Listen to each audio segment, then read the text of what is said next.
Welcome to Say More from Boston Globe Opinion. I'm Shirley Leung. I don't know about you, but I'm still reeling from last week's election. I'm reading every analysis I can get my hands on so I can better understand where this country is at and what might come next. I'm joined by two writers from the Boston Globe. James Pindell is a political reporter who is based in Boston but roams the country for stories to tell. And Adrian Walker is a longtime columnist who writes a lot about politics, both national and local. Welcome, Adrian and James, to Say More. Thanks very much. Good to be here. Thank you. All right, so, James, I want to start with you. You used to live in New Hampshire and have spent a lot of time this election season traveling the country, in particular going to swing states. And many of us were surprised by last week's vote. Were you? Yes and no, but overall, I was. Everyone in America basically has an opinion about Donald Trump, and he knew that, and he wasn't going to change that. He wasn't going to change your mind about him. It's locked in, it's baked in. And he knew this also, that in 2016, he got 46% of the vote. In 2020, he got 46% of the vote. Of course, he won in 2016 because of third parties and other things, but he did not win the popular vote. And he knew that his base was literally dying. His base is getting smaller and smaller. So for him to win, his campaign had to find new voters. So we had parallel campaigns at the end. We had basically a bet. Would high propensity voters, voters who always vote, who are disproportionately liking Kamala Harris because women disproportionately vote, college educated disproportionately vote, higher income disproportionately vote, suburbs disproportionately vote. I was taking the bet that in a very close election, at the end of the day, I would rather be Harris, whose political coalition is more likely to show up, versus Trump, whose group of coalition was less likely to show up. And you know what? Trump got them to show up. Adrian, how about you? Were you surprised? Yeah, I was surprised as well. I operated on the assumption that Trump was kind of had that 46% ceiling. And I also thought that higher turnout, which didn't materialize, was going to benefit Harris. And he just wasn't there in the end. You know, when I went to bed on election night, when I realized she was kind of underperforming pretty much everywhere. And I think not by a lot, just by a little. I mean, these are states she lost by a point, 2 points, 2.5 points. But it was consistent across the board. And I think that's the thing everybody missed. So, Adrian, even here in Massachusetts, we saw a shift to the right in cities across the state, from Boston to Springfield. I think Fall River even turned majority red. So what do you think happened to cause this shift? I think the economy, although I personally believe and still do that it's overblown as an issue, I think it definitely played in Trump's favor, as did immigration. James, what do you think? Simply the ability to get people out to vote. Everywhere. And what was not traditional about it is the methods and the ways that they did that. I mean, we had the final weekend before Election Day. The Democrats were touting that there were 1,000 doors being knocked per minute in just Pennsylvania. They had such an overwhelming ability to get out the vote. But it turns out the non-traditional ways to get out the vote, a lot of contacting early on, but also obviously the TikTok and other digital means, the Republicans excelled very well at that, to the point where they didn't exactly have to target Bucks County, Pennsylvania voters. They were targeting men everywhere, young men everywhere, and no other softer voters. And if they happen to live in a Fall River and saw the same message, well, it worked. So, Adrian, one of the things that really struck me about the results is the fact that Trump made significant gains among Black and Latino men. And Trump got double the share of young Black men he got in 2020. So what do you make of these exit polls, and what has changed since 2020? Well, first of all, I think the gains are a bit exaggerated as the results continue to come in. I don't think they're as big as people think they were. But I think the economic message resonated. And I also think that there was just a sense that the Democratic Party has taken Black male voters for granted, and that allowed them to peel off, 15% or whatever ultimately it turns out to be.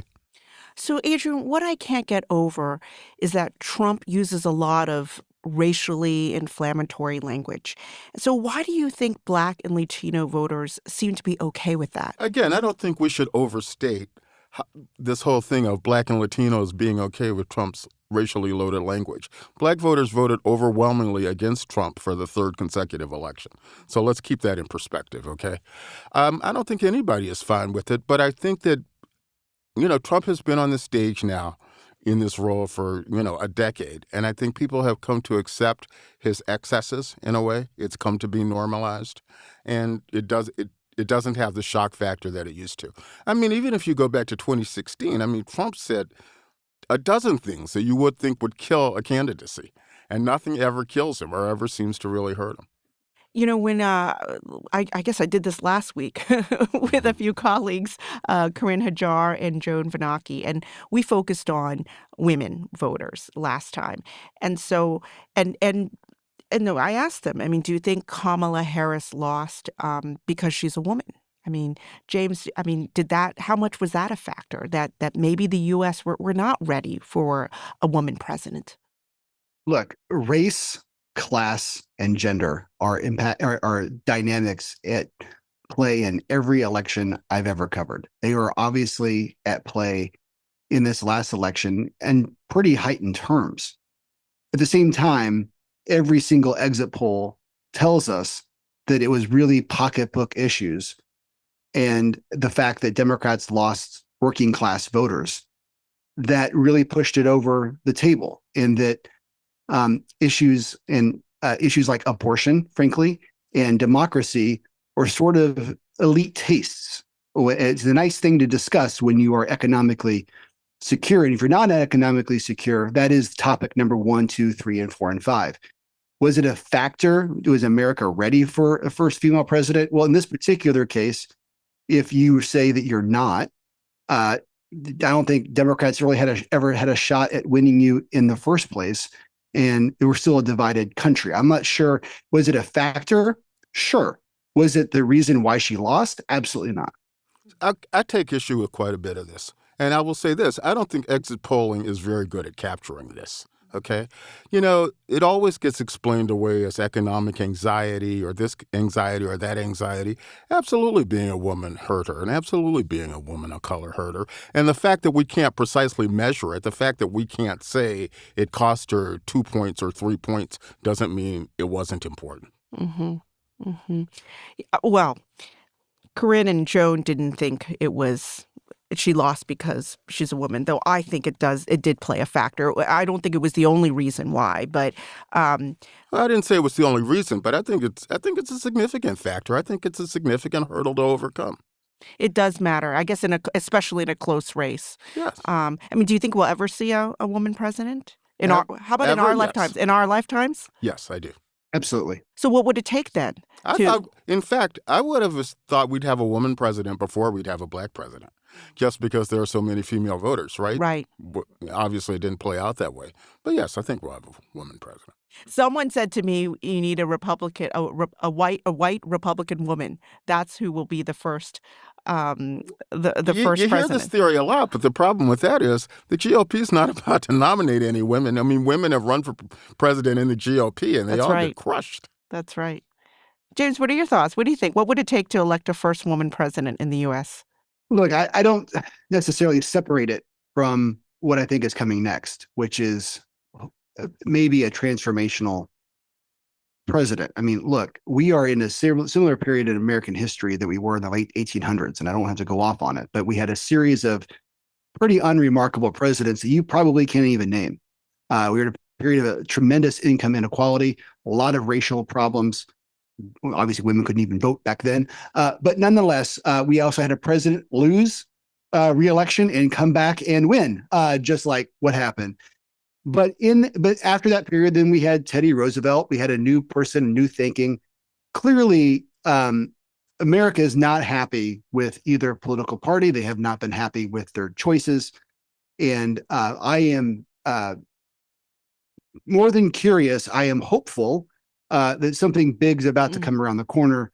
That may be a woman. To lean in more into how we're going to do politics differently. I don't know, but that's the big thing I'm looking at. And look, it hasn't happened, obviously. um, but we have more women serving in the Senate. We have more women serving as governor. Mm-hmm. The bench is getting bigger, particularly obviously on the Democratic side. That it's obviously inevitable in terms of the exact conditions. I can't even tell you the exact conditions of what's going to happen in 28 by any means. You know, a successful female Democratic politician, I won't name, texted me on election night and said, "So is the message of this that we just shouldn't run women for president? Is that it?" Mm. And I said, "No, I don't think it is. You know, it will happen. It is coming." More of my conversation with Adrian Walker and James Pindell after this short break. So James, the Dems suffered a huge loss with this election, losing the presidency, the Senate, and they probably can't flip the House, right? So what is the Democratic Party broken? Post-election, we say that the losers did everything wrong, and we start listening. That's right. They did this, if they did There's this, a lot they of did this, and the winners obviously did everything right. That's and right. They did this, and like that's obviously ridiculous. And also to the point, you know, Republicans got 53 seats now in the Senate. Good for them. They've taken it over. They're gonna have basically the exact same majority in the House, depending exactly where we fit up. I will remind you, this isn't exactly a dysfunctional House Republican caucus who kicked out their own speaker. That's right. Yeah. So like, and I would say on this, on top of all of this, the only way to think about the Trump administration right now is watch your clock.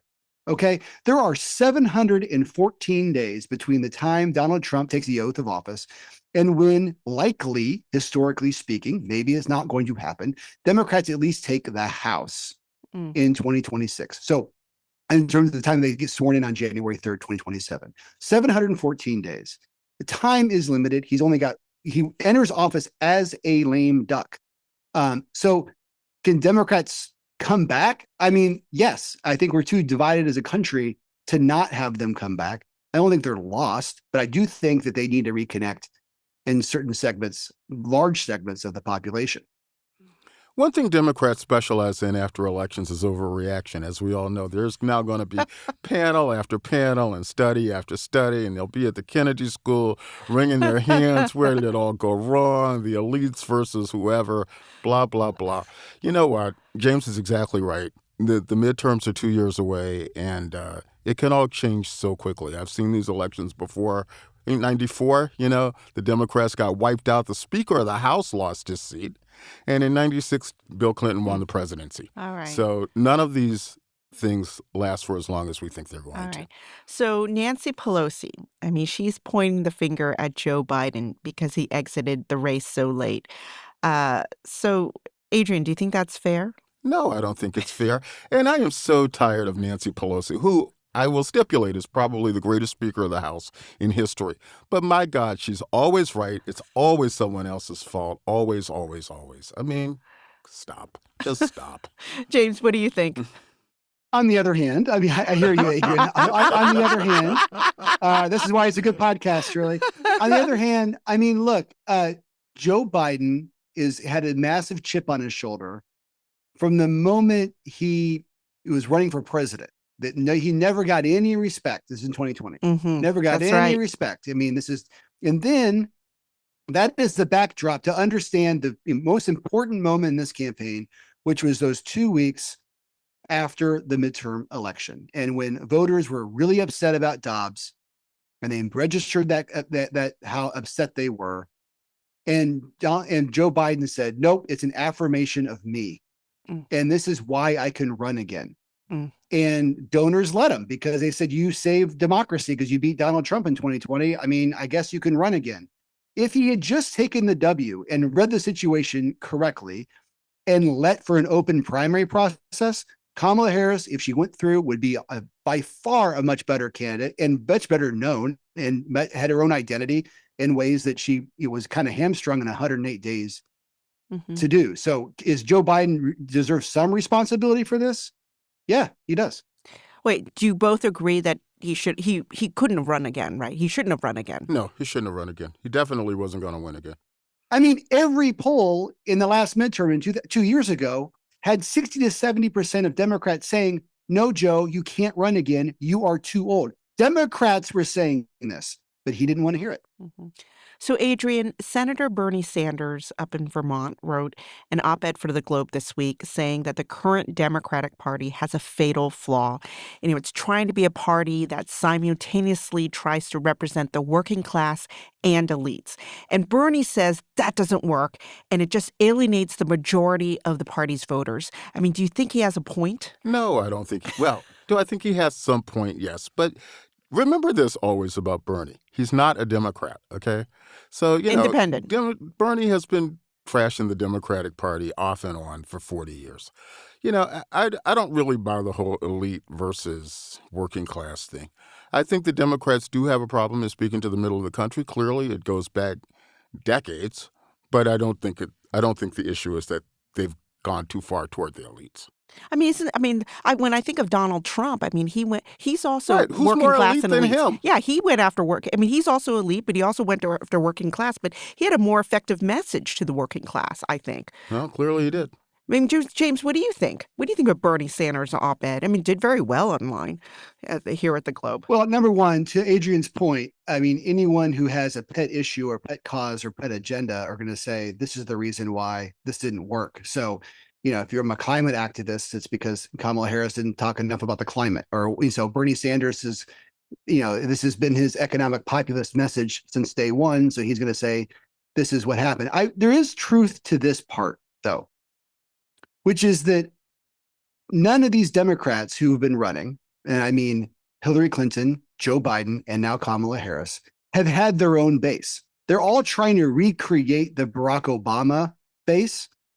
They don't have their own group of people. And so they've been hobbling, and Obama did have that high and low situation. And now it is true that Donald Trump won those without a college education and those making less than $50,000. And it is true that Kamala Harris did the opposite. She won those with college degrees and those making over $100,000. There is a problem in terms of the Democrats have lost a lot of working America, not all, but they have lost a lot of it. And then they've also allowed, on different levels, allowed Trump to siphon off, not that they lost it, but they allowed him to siphon off. What could have the Democrats done to win back the working class? Well, I don't think anybody understood what Harris meant when she talked about an opportunity economy. I don't think she ever spoke to what she wanted to do to alleviate the suffering people were clearly feeling out there. Instead, what the Democrats have told people for 2 years is, you're wrong, you're wrong, you're wrong. The economy is actually fine. The economy is, you talk to economists, they think this is one of the best economies in a long, long time. When we had high inflation, when it was actually a real issue, the administration was saying, no, it's not. That's true. What you're seeing is not true. Right. And they said the same thing with the border. Be like, well, you can pick your media organization that you're watching, but be like, that's just not true. And Kamala Harris could have come back and said, without even offending Biden, and saying, looking back, because remember, she's trying to convince enough Republicans who don't like Trump that she's a reasonable alternative who's going to be a steady hand at the wheel. Say, looking back, we didn't exactly tell you what you knew to be true. All right, I want to talk about our local congressman, Seth Moulton. He has been making national headlines. He got himself into really hot water over the past week when he was trying to explain why the Democrats lost the election. He was saying the party spent too much time on niche issues like transgender rights and not enough on pocketbook issues. And then he went on to say that he personally has reservations about transgender athletes' participation in girls' sports. He has 2 young daughters. And then he predicted he would get vilified for speaking his mind on these issues. And that's exactly what happened. And we have a recent clip from an interview with Moulton on CNN defending his comments. If you just keep preaching and talking down to people, if you just ignore the majority of voters, then that's fine. You can have that position, but we're going to keep losing elections. And in the business of politics, you actually have to win if you want to make change. Adrian, I don't want to get into a specific discussion or fight about transgender rights. But I'd like to ask about the larger question that Moulton is raising is, I mean, do you think the Democrats focused on the wrong stuff in this election? Well, I don't think anybody would disagree that Democrats need to win elections. And, it's easy to say we focus too much on niche issues, and perhaps to some extent they did. But I will say, not to get mired in it, that I think using trans kids to score political points is really low politics. And I think that's what Moulton's getting attacked for, not the idea that Democrats are focused on the wrong issues more broadly, which I think has been a critique by a lot of people coming out of this. James, what do you think? The Democratic organizations that track the effectiveness of ads, particularly a couple of super PACs that were very pro-Harris, found that I think the $174 million that Trump and his allies were spending on that famous ad talking about transgender issues, where it ends with she's for they, them, and he's for us. They found that to be his most effective ad in turning out Republican voters. They knew that was a very big problem. There is something there. Whether or not Seth Moulton in that interview with the New York Times articulated the way he wanted to, probably not. So, James, are you expecting shakeups in the Democratic Party? I mean, what changes are you looking for? I mean, there's going to be overreaction to everything, as Adrian was applying to before. There's going to be a focus on, there's some people are saying to your earlier conversation that, the next nominee will be a man, which I'm not agreeing with that yet. There'll be a lot of focus on how we have to go back to the heartland. Look, this is pretty much an exact conversation we had after John Kerry's loss. The nominees for the Democrats who have lost most recently have been Dukakis, Kerry, Massachusetts liberals, and a San Francisco liberal. If you want to call her a liberal, I'm not sure. I think Kamala Harris's political identity is actually kind of nebulous. Yeah. But nonetheless, I think there'll be a focus on how to reconnect, particularly among working class voters. But no, I think the same players will still be there. And again, Democrats barely lost 2-3 points the other way. We'd be having a completely different conversation. That's right. And, as for Democrats in the heartland, the problem with finding a Democrat in the heartland is they all just lost, So there's also that. But yeah, I mean, Democrats overreact. It's what they do. So, Adrian, what about the fallout here in Boston or Massachusetts? I mean, you and I this week have been writing about the potential impact on the Boston mayoral race next year. What we both have been thinking about and writing about is how Trump's return to the White House might signal a bigger lane for a moderate Democrat, and maybe also a rejection of progressive ideals in Massachusetts. I mean, do you think that kind of political fallout will happen here in Boston? I think it kind of cuts both ways. I think there is a sense in which it galvanizes progressives as some sort of quote-unquote resistance. But at the same time, he did better everywhere, including in Massachusetts, including in Boston, Trump, I mean. And does that signal a bigger lane? Perhaps. All right, well, James Pindell is a national reporter based here in Boston for The Globe. Adrian Walker is also based here in Boston, Metro columnist at the paper. I'm also based here in Boston as well. Well, so thanks for coming on Say More. Thank you. Thank you. Today's episode was produced by Anna Kusmer with help from Mara Melitz. Our editor is Jim Dow. Our engineer is Uzair Ahmed. Our music is from APN Music. If you like the show, please follow us and leave us a review on Apple, Spotify, or wherever you get your podcasts.